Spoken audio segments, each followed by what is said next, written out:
everyone knows now that you have your own nail polish brand, but a lot of people don't know that you are a licensed nail tech and an esthetician. So who influenced you, or should I say what influenced you the most to get into this whole beauty and nail world? I'll say, first of all, having to experience unemployment. Hey, been there, done that a few times. I worked in marketing and advertising. I worked in publishing for a while, and due to the economic downturn, there was a lot of downsizing that happened, especially in publishing around 2009. And during some of my off time, I did some soul searching and just started thinking to myself, what would I want to do in the meantime while I'm looking for something else? And I've always loved beauty. I've always loved nail polish. And I just thought, well, what if I became a licensed nail technician? And I did that. And while I was in nail school, I started realizing, you know, I don't think I just want to be a nail technician. I kind of want to do a little bit more than that. I want to have my own nail brand. Awesome. I want to have a beauty brand. So Wonderful. I took that opportunity just to learn about nails and skin. So I got licensed as a nail technician first, and then I started an aesthetics program at Aveda. So now I'm certified in skincare therapy. So you can do facials and all of that. Yeah. Facials is actually one of my favorite things to do. Oh, okay, wonderful. That's great. Okay, now tell me, what sets did nail paint apart from any other nail polish on the market today? DID nail paint is highly pigmented. It's eco-friendly, meaning it doesn't have any formaldehyde, toluene, DBP, or camphor, those nasty little toxins that are harmful to the body. And that was very important to you, right? It was. And it also achieves full coverage on the nail in 1 to 2 coats. Yes, and that's very true. Another thing that sets her nail polish apart from any other brand is the names, honey. I'm wearing Surfboard right now. Surfboard.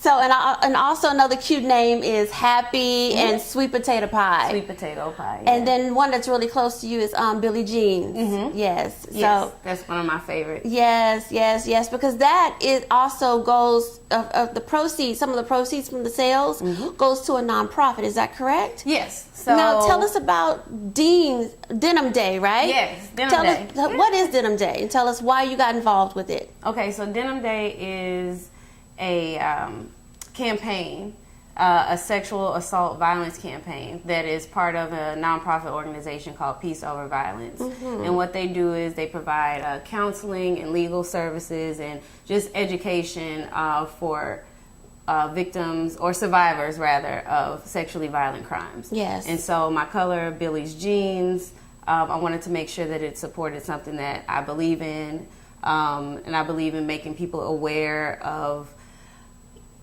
places that, you know, survivors or victims of these violent crimes, so that they know that they have somewhere to go, that they know that they have people there to care for them when they deal with such a traumatic experience. Right, because not everybody has insurance to get counseling. Right. And, you know, a lot of times some of these women are living in extreme poverty and they can't afford legal services. Right. And so, you know, and speaking to a group of young girls a couple of weeks ago, and I was telling them that it's very important to always give back.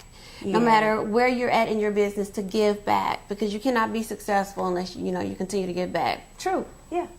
Awesome. I agree. That's amazing to me. I love it. Now tell me, as women, what are the 3 major mistakes women make when it comes to nail polish? Whether it be how we rock it, how we apply it, how we purchase it. What are the 3 major mistakes, and how can those mistakes be avoided? Okay, sometimes we don't stay in the lines. So Guilty. So a lot of times the nail polish ends up all on the sides, on the cuticles, and you know, a lot of times people use a good thing to always have handy is maybe a Q-tip, or take a piece of a paper towel and dip it in some of the nail polish remover to clean up the sides. But you can teach yourself to avoid that problem by using the 3-step rule. So you just paint one side, the left side of the nail, for example, the right side of the nail, and then go down the middle. and then move on to the next nail. Don't try to put too many coats on at one time. Do one coat on all the nails first. Okay. Then come back and do the second coat. Right. So I would say that would be 1 and 2. And 3, I tell you what I can't stand to see. Chip nail polish. Okay. Oh my goodness. I have a philosophy that naked nails are better than chip polish. So naked nails. Yeah. I that's love one it. of the things that I stick to. If it's a little too chipped, or just take it off. It's just tacky. Run to the Dwayne Reed or your Walgreens or whatever you have nearby. Grab some of those nail polish remover pads and keep them in your purse. Keep them at your desk at work, and just have them handy just in case there's a bit of a issue going on with your nails, and you can just clean them off. Mm-hmm. And then hopefully you have some DID nail paint stashed. And That's you can just right, do your nails DID all over nails. yeah. And speaking of DID, what does DID stand for? DID stands for Dream, Imagine, Design. Dream, Imagine, Design. Yeah. Wow. That's empowering. It is. That's inspiring. I love it. And I love anything that's empowering, inspiring. That's great. You can really, I love that. Normally, it takes any brand, no matter what industry that you're in, a few years for it to be international. Tell me, how did you get DID nails from the United States to the West Coast in Africa? Oh, tell me. In Ghana. In Ghana, yes. Oh, yes. So my products are in a cute little boutique in Ghana called Brown Sugar GH. Just from doing pop-up shops and networking, I met a buyer from a boutique in Ghana, and she loved what I had and wanted me to be in her store.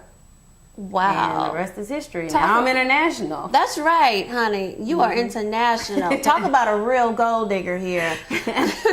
GOAL. GOAL, yes. Okay. And you've also been featured on several blogs online and in magazines, the Houston Style magazine and the Examiner magazine.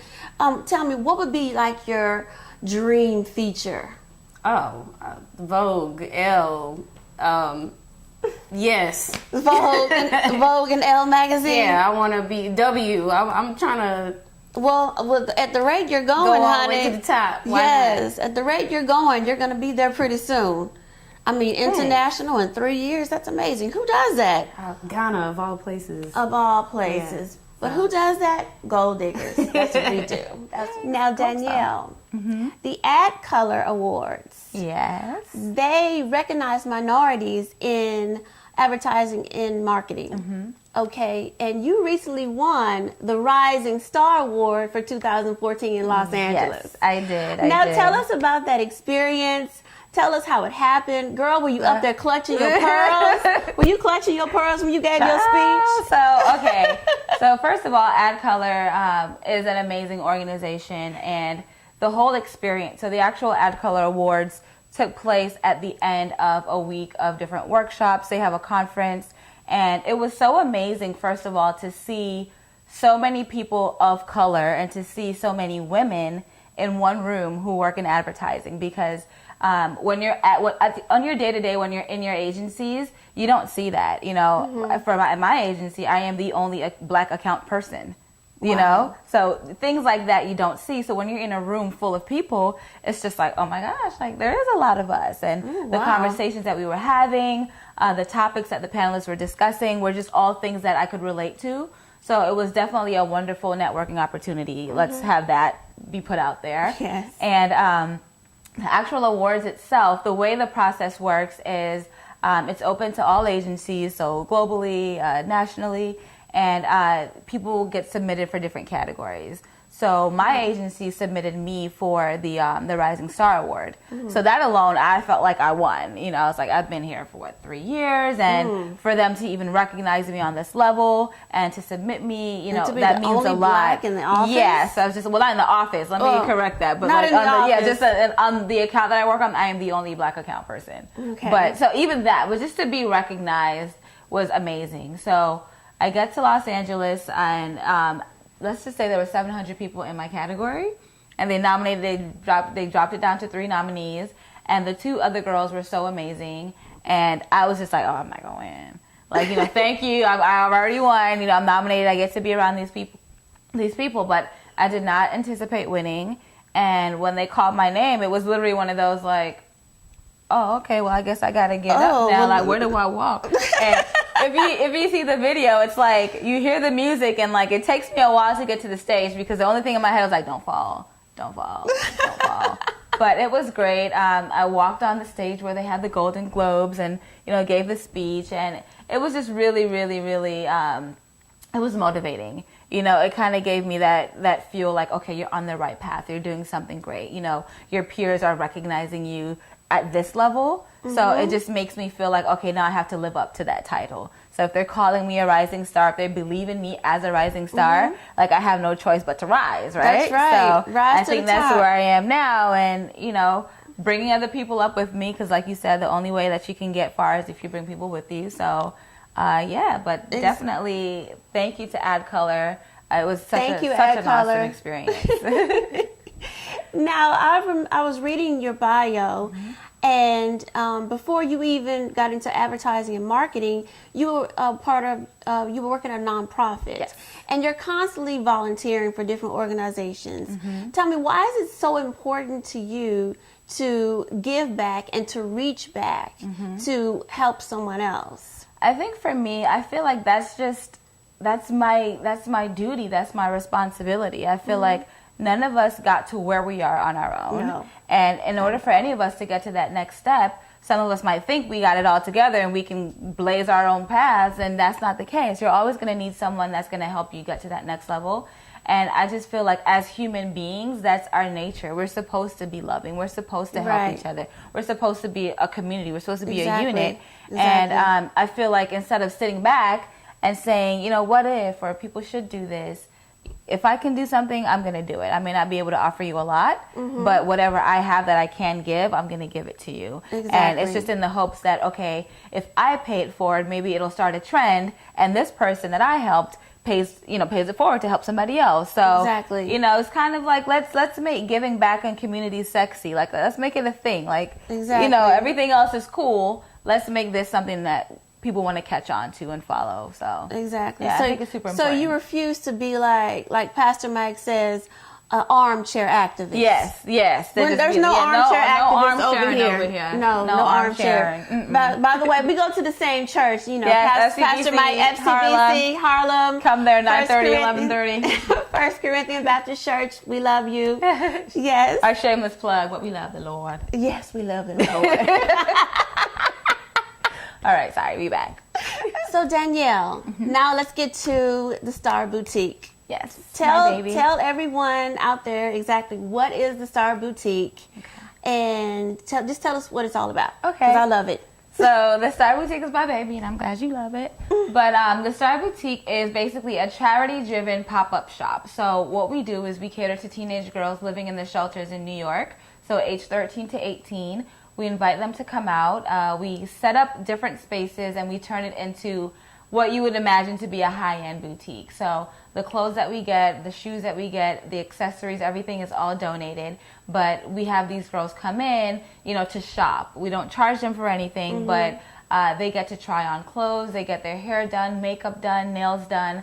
But before they get to do any of that, we have a speaker that does an activity with them, that speaks to them, and we really instill the importance of confidence and self-esteem.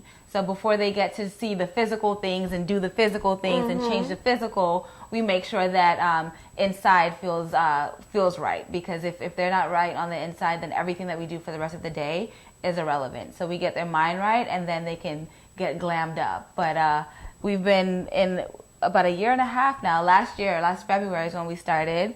And it's blown up bigger than I can imagine. So we're just going to keep going. Yes. Now, let's get to your own hair care line, Formula N. Yes. Now, tell us about, because I'm sure this is your baby, right? Yes, it is. Formula N. Tell us about your hair care line, Formula N. Well, Formula N is a natural, organic line of hair treatments, and we are developing shampoos, cream conditioners, and all those things. But it is a combination. Our popular product is the Formula N drop-ins, which is a combination of vitamins and essential oils designed to build elasticity, moisturize, strengthen, and repair damaged hair. So Formula N came about because I found myself constantly mixing different products together to get a result. I wanted to develop something that could help the quality and repair damage. So I honestly was shocked to see how many uses the product had. And, you know, even in its initial design, it was to be as a conditioner. But we now have discovered that it can be used in multiple ways, and it actually saves the client money versus for not having to buy a whole bunch of products. Okay, so now you said it was originally used as a conditioner? Yes, it's a vitamin boost too. And what it does is transform any regular conditioner into a deep conditioner because of the added vitamins and nutrients in it. Okay, so you added your own favorite conditioner. Yes. And it's like a boost. Yes. And it just, you know, gives it more power. Yes. Awesome. Well, that's wonderful. That's wonderful. I know you're really excited about that. I'm I see very it all excited in your face. about it. I'm very excited. So when can we expect more products like, you know, shampoos, conditioners? We're looking to release some new products in early next year. Hopefully by spring, the latest of next year, that we actually have a new moisturizer that was just completed. We're just waiting for a couple of other things to tie in, and we'll be able to release everything hopefully by spring 2015. Spring. Safely say, yeah. Spring 2015. Well, I look forward to that. I'm going to have to try some of your products because I I'll give you a see how sample. beautiful your hair is. Thank This you. is all of her hair, by the way. That's all of it. Just fling it, girl. Fling it. Yes, yes. That's all of her hair. When you first started Formula N, the concept first came to you like in 2006, right? Yes. Okay, now from 2006, when it first popped in your head, to the first product, how long did that take? It took 3 years. It took 3 years Wow. of extensive research, trial and error, different combinations of ingredients, and then, you know, it finally came together in 2009. Wonderful. Yeah. Wow, that 3 years. Yes. That's a lot of patience. Yeah.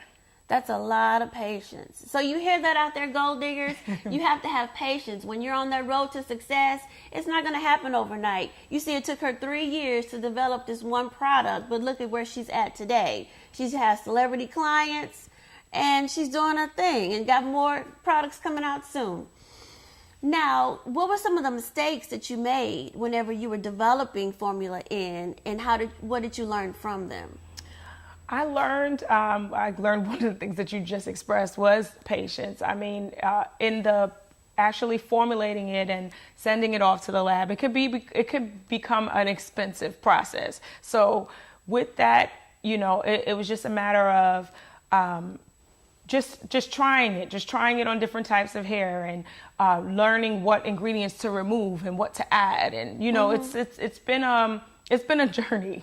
It's been a journey. Wow, awesome. So you said you send it off to the lab. So did you have to deal with chemists? Yes. Whenever you're developing products? Yes. Wow. Yes. I mean, you want to test the safety of anything in the shelf life professionally, you know. So after it was mixed and developed, it was then, you know, sent off, and, you know, we took everything from there.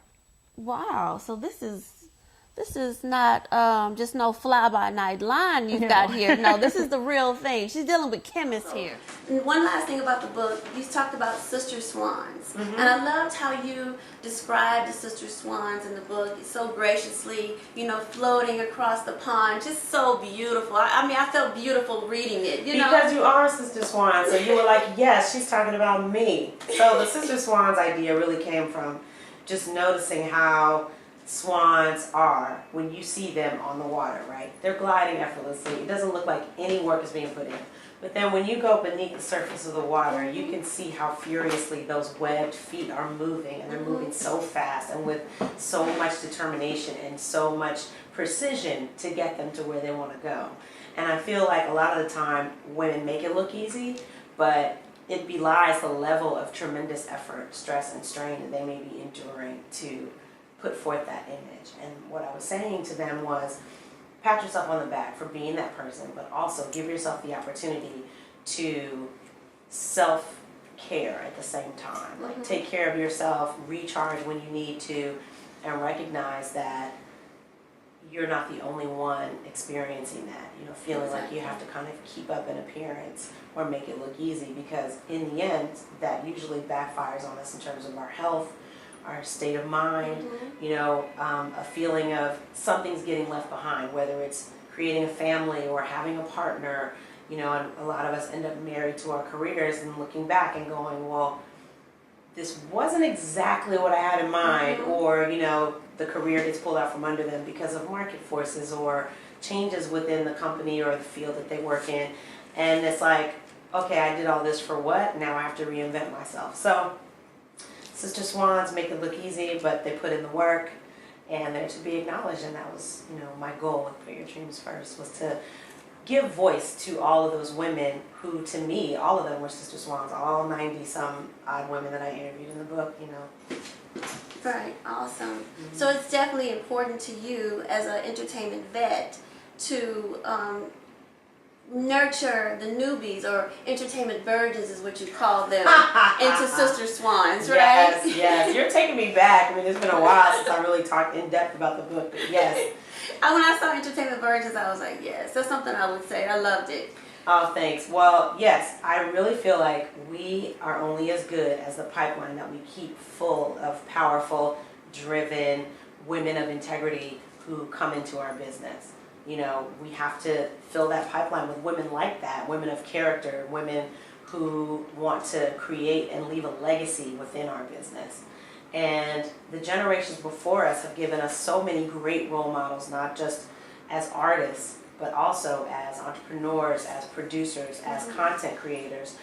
And I wanted to move that forward by, you know, talking about women of this generation who are doing the same thing. So hopefully the book serves as a way for younger women, the next generation, to have a blueprint. Right. And know that they're not alone, and that the way they want to pursue it, they can still be successful. Has there ever been a time, or should I say when there was a time, where you really had to prove yourself? As if to say, yes, I am a woman, but I can do this. Tell me, when did the Claire Huxtable have to come out of you? Oh! When did Claire have to come out? Wow. I think it was my very first job. I think it was being the rap editor at Gavin, because there had been all men prior to that.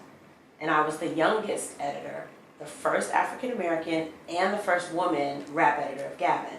So there was a lot of pressure, a lot of people giving me the side eye, like, what does this girl, not even a woman, what does this girl know about rap, right? Is she well versed? Does she understand the culture?